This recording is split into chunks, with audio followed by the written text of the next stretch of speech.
ஒரு நாள் நோன்பு வைப்பதன் மூலம் முன்பு உள்ள காலங்கள், பின்பு வரக்கூடிய பாவங்கள் எல்லாவற்றையும் மன்னிக்க வேண்டுமா? அல்லாஹ்வின் பொருத்தத்தை நீங்கள் அடைய வேண்டுமா? ஒரு நோன்பால் உங்கள் வாழ்வு மாற வேண்டுமா? அந்த நோன்பை கடைபிடிப்பதனால் அல்லாஹ்வினுடைய இறையச்சம் உங்கள் வாழ்க்கையில் நிலைக்க வேண்டுமா? உங்கள் வாழ்வை ரீசெட் செய்ய இறைவன் தந்த மகத்தான வாய்ப்பு இந்த அரபாவுடைய நாள் நம்மை நெருங்குகிறது. நம்மை நாம் தயார்படுத்திக் கொள்வோம்.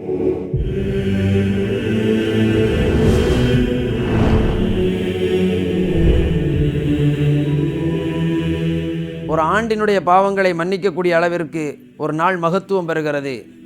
இன்னொரு இடத்தில் உங்கள் முந்திய பாவங்கள், பிந்திய பாவங்கள் மன்னிக்கக்கூடிய அளவிற்கு ஒரு நாள் மகத்துவம் பெறுகிறது. இந்த நாளில் நோன்பு வைப்பது எல்லாவற்றையும் சிறப்பாக்கும் என்று நபி ஸல்லல்லாஹு அலைஹி வஸல்லம் காட்டித்தந்த அற்புதமான அந்த நாள் அரபா.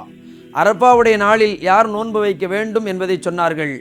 உலகத்தில் யாரெல்லாம் இருக்குகிறார்களோ, யாருக்கெல்லாம் வாய்ப்புகள் கிடைக்குமோ, யாரெல்லாம் நோன்பு வைப்பதற்கு தகுதியானவர்களோ, ஃபர்லான நோன்பு வைப்பதற்கு என்னென்ன சட்டங்கள் இருக்குமோ, யாருக்கு நோன்பு வைப்பதற்கு யாரெல்லாம் தகுதியாக இருக்குகிறோமோ அவர்கள் அனைவரும் இந்த அரபாவுடைய நோன்பை நோற்க வேண்டும். எந்த அளவிற்கு என்று சொன்னால் நபி ஸல்லல்லாஹு அலைஹி வஸல்லம் இப்படி சொல்வார்கள், அரபாவுடைய நாள், அந்த மகத்தான் அந்த நாளில் நோன்பு வைப்பது முந்திய பிந்திய பாவங்கள் மன்னிக்கப்பட்டு உங்களை தூய்மைப்படுத்துகிறது. நபி ஸல்லல்லாஹு அலைஹி வஸல்லத்தினுடைய வார்த்தை.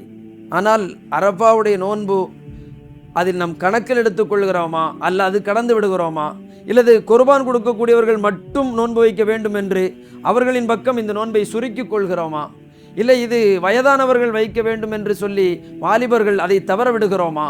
இதை யாரெல்லாம் வைக்க வேண்டும், யாருக்கு இந்த நோன்பு வேண்டும், இந்த நோன்பு யார் வைப்பதை ரசூலுல்லாஹ் வரைமுறைப்படுத்தினார்கள், யாரை வேண்டாம் என்று சொன்னார்கள்? நபி ஸல்லல்லாஹு அலைஹி வஸல்லம் ஹஜ்ஜிலே இருக்கக்கூடியவர்களுக்கு இந்த நோன்பை கடமை இல்லை என்று சொன்னார்கள். ஹாஜிகளாக இருக்கக்கூடியவர்கள் அங்கு அரபாவிலே தங்கியிருக்கக்கூடியவர்களுக்கு இந்த நோன்பு இல்லை.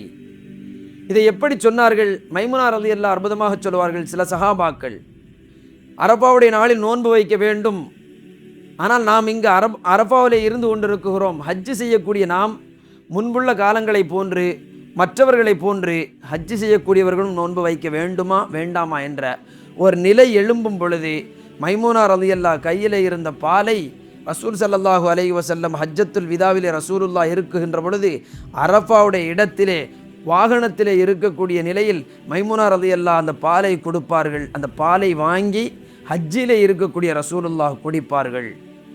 குடித்ததன் மூலமாக ஹஜ்ஜிலே இருக்கக்கூடியவர்கள் நோன்பு வைக்க வேண்டாம் என்றும், அதே நேரத்தில் மற்ற இடங்களிலே இருக்கக்கூடியவர்கள், ஹஜ்ஜு அல்லாத மனிதர்கள், ஹாஜி அல்லாதவர்கள், உலகத்தில் இருக்கக்கூடிய எல்லோரும் இந்த நோன்பை வைக்க வேண்டும்.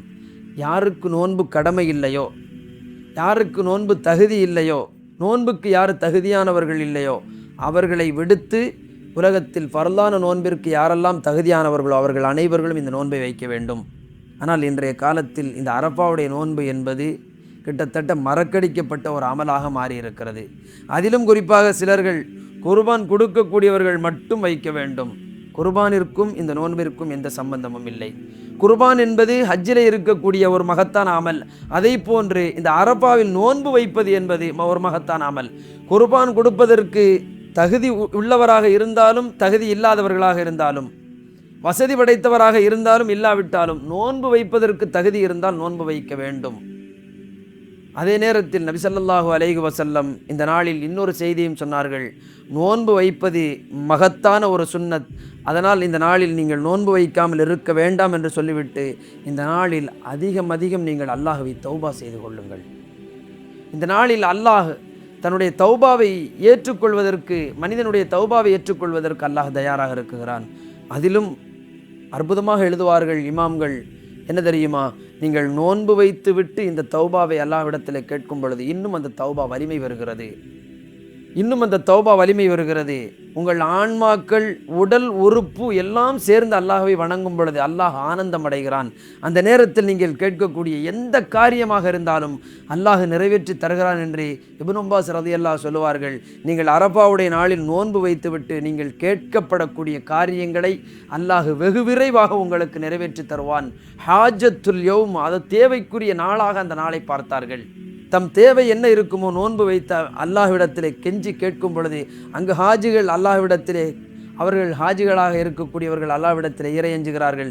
அரபாவுடைய நாளை நினைவு கூர்ந்து, அந்த தியாகத்தை நினைவு கூர்ந்து, உலகத்தில் இருக்கக்கூடிய கோடான கோடி மனிதர்கள் நாம் நினைவு கூர்ந்து நோன்பு வைத்து அல்லாஹ்விடத்திலே கேட்கும் பொழுது மகத்தான இந்த நன்னாளை நாம் நினைவு கூறுதலுக்கும் ஆகிவிட்டோம்.